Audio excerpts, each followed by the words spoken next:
Aumenta o risco de uma guerra nuclear. Não só os tratados de desarmamento e controle de armas da Guerra Fria não estão sendo renovados. Um governo fundamentalista hindu de caráter fascistoide alimenta a tensão e a inimizade entre a Índia e o Paquistão, duas potências nucleares.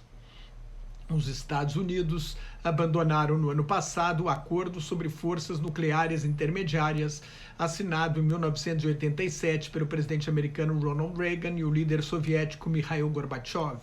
Foi o primeiro acordo a eliminar toda uma classe de armas nucleares, os mísseis de curto e médio alcances baseados em terra. Em 2021, expira o novo Tratado de Redução de Armas Estratégicas, assinado em 2010 pelos Estados Unidos e a Rússia.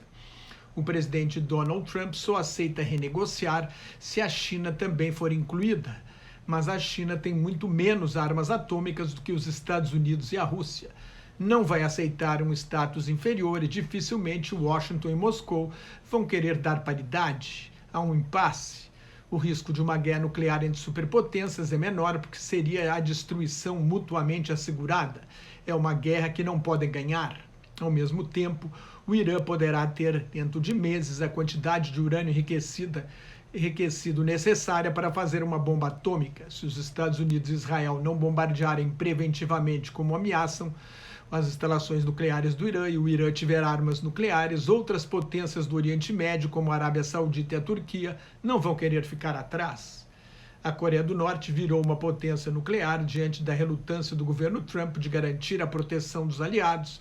A Coreia do Sul pode fazer armas atômicas e, quem sabe, até mesmo o Japão, que teria de mudar sua constituição pacifista. Mas a ameaça mais imediata é de uma guerra nuclear entre a Índia e o Paquistão, depois que o governo ultranacionalista hindu do primeiro-ministro Narendra Modi resolveu intensificar a discriminação aos muçulmanos. Ontem o jornal indiano The Hindustan Times publicou declarações do general Manoj Navani afirmando que os bombardeios aéreos a Balakot, no Paquistão, em fevereiro de 2019, mostraram que a força aérea pode ser usada além das fronteiras do país, sem levar a uma guerra total. O problema deste raciocínio é que o Paquistão é inferior à Índia militarmente e usa as armas nucleares para manter o equilíbrio de forças. Os comentários do general revelam uma determinação do governo extremista indiano de responder aos ataques contra forças de segurança e civis da Índia. O bombardeio aéreo de um ano atrás foi uma retaliação por um atentado terrorista que matou 45 policiais militares na região da Caxemira. Desde então, o governo ultranacionalista hindu foi reeleito com maioria ampliada, talvez até mesmo por causa do ataque aéreo.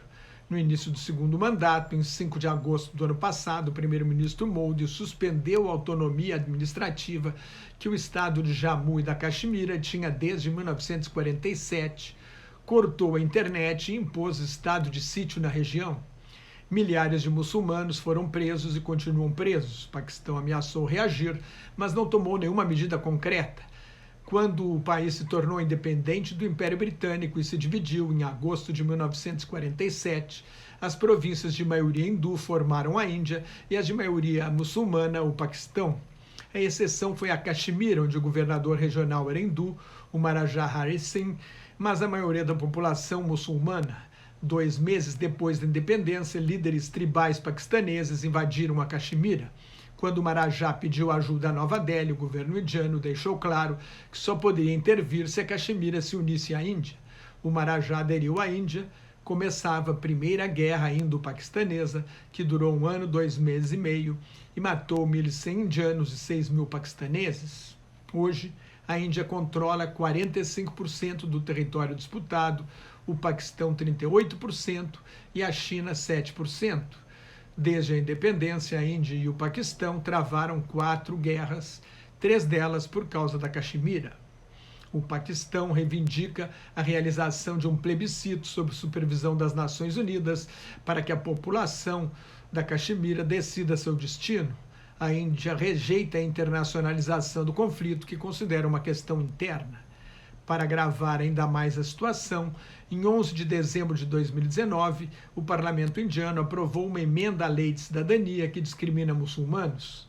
A nova lei facilita o pedido de naturalização de imigrantes ilegais de 6 religiões diferentes, hindus, sikhs, jainistas, budistas, parsis e cristãos, de países muçulmanos vizinhos que entraram na Índia antes de dezembro de 2014, mas exclui os muçulmanos.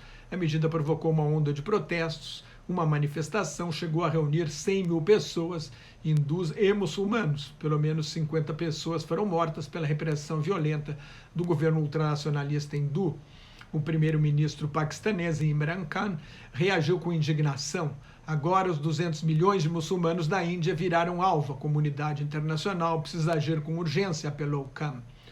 O que está em jogo é o Estado Nacional Secular e Inclusivo criado pelos líderes da independência da Índia, Mohandas Gandhi, o Mahatma, e o primeiro-ministro Jawaharlal Nehru. A Índia é um país multinacional com mais de 2 mil povos que falam cerca de 780 línguas. Tem 1 bilhão e 350 milhões de habitantes. Fica atrás apenas da China, mas deve ultrapassar a China em 2027.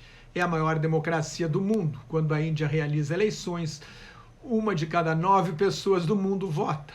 Mas a democracia liberal e a paz estão ameaçadas pelo ultranacionalismo fascistoide da extrema-direita hindu. O relógio do fim do mundo, do juízo final, criado por cientistas nucleares para avaliar o risco de uma guerra atômica, está agora a 1 minuto e 40 segundos da meia-noite, a hora do apocalipse ou do holocausto nuclear. Mais notas e comentários sobre política internacional no meu blog Globalização em Crise, que está em nelsonfrancojobim.blogspot.com, no meu Twitter e no Facebook. Muito obrigado.